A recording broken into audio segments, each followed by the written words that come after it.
France and the UK say they will put boots on the ground in Ukraine in the event of a ceasefire. European leaders are hailing it as a major step towards peace. But will it really happen? And what reaction will there be from Russia?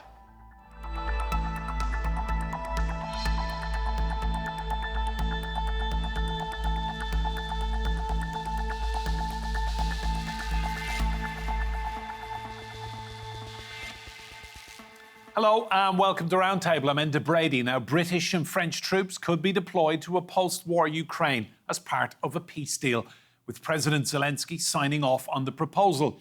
It would see a multinational force on the ground led by the UK and France running military hubs across the country. But Vladimir Putin has repeatedly said he won't tolerate any NATO troops inside Ukraine if there's to be peace. As Europe's most deadly conflict since World War II enters its fourth year, Europe's leading militaries, the UK and France, have finally pledged to put boots on the ground. We signed a declaration of intent on the deployment of forces to Ukraine in the event of a peace deal. This is a vital part of our ironcast commitment to stand with Ukraine for the long term. The move, which has the blessing of the United States, Germany and dozens of other allies, is an attempt at deeper European coordination on security. But it's already been slammed by Moscow, which says any Western troops would be legitimate military targets. The Russian Foreign Ministry said that the declaration is not aimed at achieving a lasting peace and security, but rather at continuing the militarization, escalation and further conflict aggravation, adding that a peaceful resolution of the conflict is solely possible through the re-establishment of Ukraine's neutral, non-aligned status. On the streets of Kiev, the prospect of European troops has done little to bolster spirits, amid a feeling that any end to the war will be on Putin's terms and not the West's. I think that after all, it depends more on Putin's decision, because we can decide with European leaders what we want, how we want it. But there is still another side. I'm not saying that we should agree on something with Russia, it's just that it really depends on his decision. Nothing is going to happen unless the coalition of the willing does something exceptional to Putin personally. After a whole year of trying to broker a deal between Russia and Ukraine, Donald Trump appears to have grown tired of what he sees as Europe's problem. Putin says it, everybody says it. If I were president, that would have never happened. But I inherited that war. That was Joe Biden, Zelensky and Putin. I came into the situation and it's a mess. With Washington now explicitly focusing on its own backyard under its new national security strategy, and Moscow not budging an inch on its red lines, both Ukraine and Europe face being left out in the cold as prospects for peace melt away. Well, let's bring in our guests. Joining us from Kiev, we have Lisa Yasko. She is a Ukrainian member of parliament from President Zelensky's party, that's Servant of the People. From Suffolk in England, we have John Foreman. He's a former defence attaché at British embassies in both Moscow and Kiev. And here with me in the studio, we have the geopolitical analyst and former Russian intelligence officer, Alexander Vassiliev. You're all very welcome to this roundtable. Lisa, to you first. This was given a big billing, but let's look at the reality. It's all a bit vague and limited, boots on the ground. What's the feeling in Ukraine? Well, let me start by saying that in my place in Kiev, where I live, I haven't had a single moment of electricity and heating since yesterday morning. And it's around 9 degrees in Kiev in most of the apartments. And now I'm sitting in the parliament. We are having rescheduling our government to have a new Minister of Defense and Ministry of Energy because we need solutions now. We also need solutions coming from our partnerships, from our international cooperation. In terms of security guarantees, we need to make sure that someday tomorrow we will be fighting not only ourselves, but there will be also additional support in the form of boots on the ground, new weapons, new security guarantees, and we need to continue fighting for all of that every day. So this is how it looks like in Ukraine every minute now. So, Lisa, you welcome what you heard from that agreement in Paris, that France and the United Kingdom are committed to putting boots on the ground in Ukraine. You very much welcome this. Yeah, absolutely. I think symbolically and in terms of the military aspects, this is very important. Also, I'm very, let's say, I'm talking irrational here, but I believe that once these steps will be made, the links of networks of people who are here in Ukraine from different countries, it will be always here, all these connections between people, whether it's foreign soldiers, Ukrainian soldiers, civilians, which means that the Europe tomorrow will be very different, and everyone will be having a sense of what kind of security is needed, that which would be very, very tangible, physically, emotionally, politically, technically, and I believe it will bring us to progress when we talk about peace and when we talk about future in general. Thanks, Lisa. John, to you, clearly this is what the coalition of the willing want to see happen. Can it be done? Well, I was quite encouraged by the meeting in Paris in terms of a prosperity package, in terms of a strong American presence on this reassurance force, and also on security guarantees. But I think, the proof of all this will be in the pudding. It's all meant to be a post-peace agreement and implementation. Of course, we're not anywhere near peace. I think on the sort of political side, I think Lisa's right. It was an important political commitment by France and the UK to agree to this reassurance force. But I think since then, we've got concerns about the credibility of the force, about the American backstop, and also Trump has been talking about his security guarantees and whether they are actually security guarantees. So I expect more detail, and unfortunately, Mr. Starmer wasn't particularly clear when he came back from Paris and spoke at Prime Minister's questions. Yeah, I got the impression, John, it all sounded just a little bit too vague, very quick to get an agreement together, but in terms of detail, there wasn't much. Well, I think we've come quite a long way in 9 months. I went to one of the meetings last March on the early stage of planning about what is the art of the possible, what troops are going to be committed, what's the role and tasks. I think on those various tracks I spoke about, there's actually been clarity. But on the military side, obviously that sees the headlines. What are these 15,000 troops there to do? What deterrence value do they provide? And what backup happens if the peace breaks down? And I think that needs to be thrashed out, and I look forward to a full debate on that in the House of Commons at some stage in the future. Thanks, John. Alexander, to you, the fly in the ointment here clearly is President Putin, who has said no foreign troops will be acceptable in Ukraine in the future from a Russian point of view. What happens next? Well, I don't think it's going to happen, this plan of the coalition of the willing. Here is why. It's fascinating to watch European leaders in action. It's very funny. So Russia said many times, a long time ago, that we don't want a ceasefire because during the ceasefire, the Ukrainian army will rearm, will retrain, will relax, and the Ukrainian government will bring NATO troops to Ukraine. Russia says, we want a stable, firm peace agreement. And here we are. In Paris, they have this meeting of the coalition of the willing. They hug, they shake hands, they even kiss each other, and they say, here is an idea.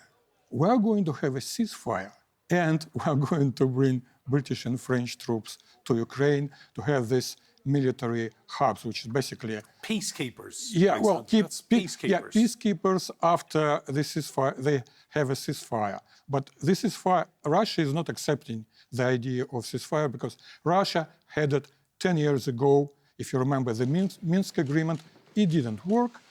It was officially, well, not officially, but it was admitted by Angela Merkel and François Hollande that they did it to give a break to the Ukrainian troops. So Russia is not going to do this again. No way. But forgive me, people in the West will think that if there is a ceasefire, Russia will do exactly what you said Ukraine will do. Putin will go away, build up the army again, replenish weapons, get more money in, try and keep your economy afloat. And they're accusing each other. They're suspicious of each other with the exact same motives. No, look, I think Russia is winning the war. It's clear and simple. Russia doesn't need... But where? It's taken 4 years now. Yeah, well, it's going forward. They are killing, unfortunately, and I understand that it's a huge tragedy to the Ukrainian people because they're trapped between the Russian war machine and NATO, and there is no way out of it. NATO obviously wants to continue the war. But the Russian troops are going forward. They are killing Ukrainian troops. By the way, these are the best Ukrainian men, the best. Most of them are patriotic.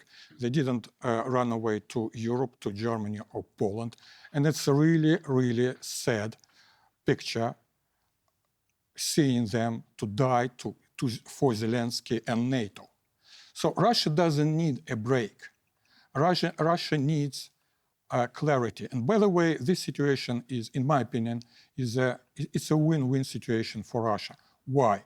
If there is a peace agreement, it's fine. If there is no peace agreement, they go forward. They may take Kharkov, which is the second largest city in Ukraine, and most importantly, they may take Odessa, which, if they take Odessa, they will cut off Ukraine from the Black Sea. They will build a corridor to Transnistria, populated by the Russians. And if they go forward in central Ukraine, they will reach the river Dnieper, which will be a natural fortification. It will be easier to defend the Russian territories from any invasion from the West. So it's a win-win situation. Thanks, Alexander. Lisa, to you, tell me about how people are feeling in Ukraine. Do you think foreign troops on your soil, French and British, will be enough of a deterrent in the future to stop Russia coming again? Absolutely, that's not enough. And I would actually make a comment on what we've just heard from a previous speaker who said that Russia will be keen to take Kharkiv, Odessa, and other cities, including all the access to the Black Sea. Well, this is very unfortunate and very sad to hear, but I would take these words very seriously because we are not naive here anymore. We know that Russia doesn't want to end war. We know that Russia wants more and more, and they are very rationally, geopolitically calculating everything, and they succeed in many things that they want, unfortunately. So we know that we need to keep fighting. We know that there is no other way because we don't want our children and next generations of Ukrainians to be fighting this war against injustice of Russian imperialism. We want to end this Russian imperialism as soon as it is possible. Lisa, can I just ask while we have you, and just to remind viewers that you are from President Zelensky's party, how is he doing? How is he coping 4 years in almost as a wartime leader? Well, I think it's no surprise that he has changed a lot. He became a war leader. He was a very different man before, but he still has lots of strength and confidence, and he represents Ukrainian people. He serves Ukrainian people because he knows that it's the only way if he is the president of Ukraine now. And of course, people are tired, and there might be different criticism, which is understandable. Now people are exhausted, including myself, because simply that's hard to have let's say, normal life when you have 5 and 9 degrees in your apartment, and you even not knowing when the heating and electricity will come again. And there are more and more attacks coming. This night there was a ballistic and a drones attack on Kiev, and not only. And we know that there is no end, there is no hope of the light in the end of the tunnel, which is very sad and very dramatic. But that also means that we need to make things very serious, like to take things seriously. It's not a joke. Russians will not stop tomorrow. We don't believe in any declarations or deals that can be made between Russia or Americans now. Just it's not possible. John, to you, just how big a commitment is this for the United Kingdom's armed forces? Because I've read reports that this could be up to 10,000 troops on the ground if it all works out. Well, firstly, Enda, can I just push back on Alexander's point? Yeah. NATO doesn't want this war to continue. The UK doesn't want this war to continue. The statement is that they want a just and lasting peace in Ukraine. That's why the peace deal has been worked through with the Europeans and the Ukrainians and the Americans. The ball was very much in Mr. Putin, the aggressor's court, whether to accept that deal or whether to come back with more demands. I mean, just on the force, I've seen figures of about 15,000 overall, and that's going to be split between the British and the French, and perhaps some others. You know, maybe the Canadians, maybe the Australians, maybe the Dutch, Norwegians, whatever. But for the British, it's going to be a substantial commitment because the British Army is about 72,000 regulars and about 25,000 reserves. And enduring land commitment in Ukraine is going to suck up about a brigade at a time. So that's 3 brigades, one there, one coming back, and one preparing to go. And that would be a significant commitment for a lasting period. And of course, we've got no detail about how long this would last for. So not only is it a problem with numbers, it's also a problem with distracting the British Army from reforming to become more of a warfighting force, and also prevents the British Army from being a reserve for SACEUR, the Supreme Allied Command of Europe. So there's some very big decisions ahead for Mr. Starmer. Alexander, does President Putin accept in any way that people don't trust him and that if there is to be a peace, there needs to be some sort of peacekeeping troops on the ground? Are there any countries Russia would accept as peacekeepers? Look, no one trusts anyone. And Putin and Sergei Lavrov, Russia's foreign minister, said many times that if British and French and any NATO troops come to Ukraine, they will be regarded as legitimate target. Because NATO, possible membership of Ukraine in NATO was one of the main reasons for the invasion. It's totally unacceptable. And let me say something about NATO wanting peace in Ukraine. It's a well-known story. I just want to refresh your memory. In March 2022, the Russians and the Ukrainians had peace negotiations in Istanbul. They were about to sign an agreement. Then in April, Boris Johnson, Prime Minister, came to Kiev, put pressure on Zelensky and convinced them that Ukraine should continue fighting the war. That was almost 4 years ago. The Ukrainian economy is destroyed. Hundreds of thousands of people are dead or emigrated. Your other guest, Lisa, says that there is no electricity in Kiev. Mr. Klitschko, the mayor of Kiev, a few days ago said that people should leave Kiev because there is no electricity or water. And now about Britain's fighting capabilities. We should take into account that the Russian army is the most combat-ready army in the world right now. But you still haven't won this war. Yeah, it's winning. It's winning. But we hear this all the time. Look, 4 years. Yeah, what they're doing now, and it will sound cynical, and I'm really sad that it's happening. What they're doing now, they're exterminating Ukrainian men. Because they have Ukrainian soldiers in position, they're killing them with their drones, their artillery, their missiles. This is what's happening. 1 million Russian soldiers are either dead or maimed. I don't think it's No, true. that's the numbers we have from the battlefield. You have it from the Ukrainian sources. And others. 1 million Russians dead or maimed. I mean, this has been terrible for both sides. It is terrible for both sides. But Russians know what they're fighting for, and they know what they're fighting against. So what are they fighting for? They're fighting for their security, because NATO is an aggressive anti-Russian military bloc. But NATO didn't start this, Alexander, remember that. Let's bring Lisa back in. Lisa, just on that point, what you're hearing from Alexander, what have you got to say to what he said? Well, I want to stay diplomatic, but maybe I shouldn't because I believe you brought some kind of independent voice representing former, some Russian KGB. But, probably there are no former voices. I just heard absolutely Russian narratives now, unfortunately, that Russia invaded Ukraine because of NATO. Are you kidding me? I mean, this is absolutely Russian narratives that they are using. And even if you take this position, are you saying that Russia didn't commit war crimes? Are you saying that Russia should continue doing that because NATO is aggressive? Is it something that you can tolerate?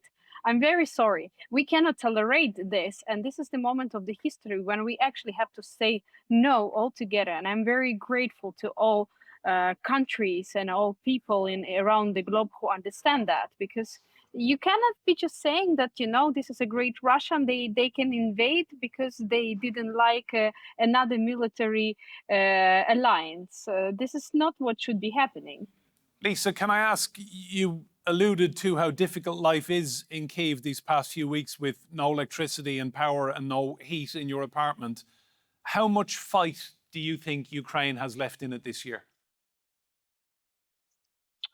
Look, we are very resistant and resilient people, and we are very tired. And unfortunately, many of us are killed or are not in a good shape anymore. This is true, but it doesn't mean that the people will accept injustice and will welcome Russia, because this is not what is going to happen. Even in -20, we're standing on the streets of our revolutions defending our European choice. And I want to remind everyone about that. Now it's also -20, and always historically Russia is using this time of January and February to commit war crimes and other crimes in Ukraine. They are very smart and they know what they are doing.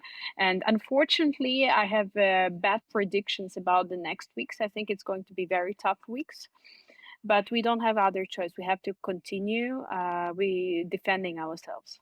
Thank you, Lisa. John, we're approaching 4 years now of this war. Clearly, something has to change. From your reading of what happened in Paris with Zelensky, Merz, Starmer was there, Macron as well, do you think there is an inkling that we are getting close to some sort of a ceasefire?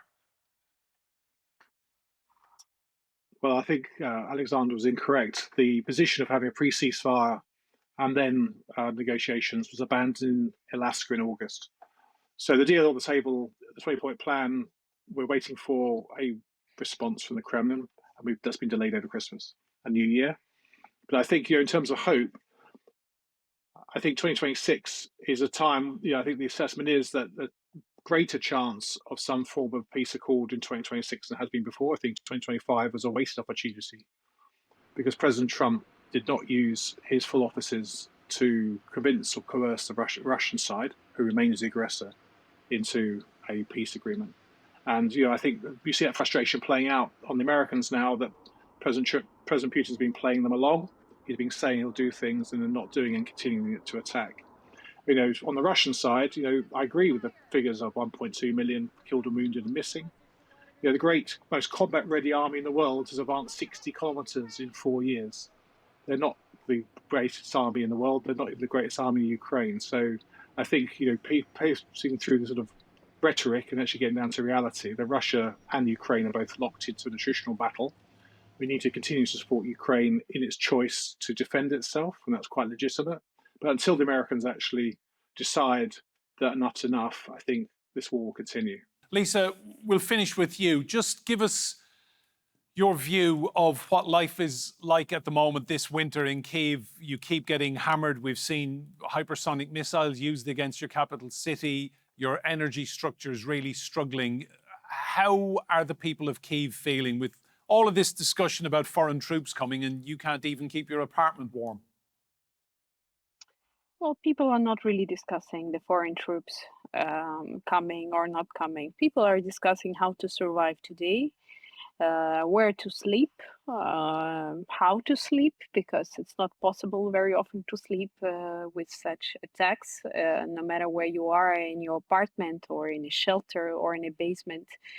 It's also very cold. People worry about children, and still many made a very big choice to stay here, and the life continues. We have restaurants and cafes and our kindergartens and schools, and the work is keep going, and people are very often sitting with their jackets because it's too cold to take the jackets off, but including the parliament. Now I'm sitting in the plenary and we do have some heating here, but in our committees places we don't have.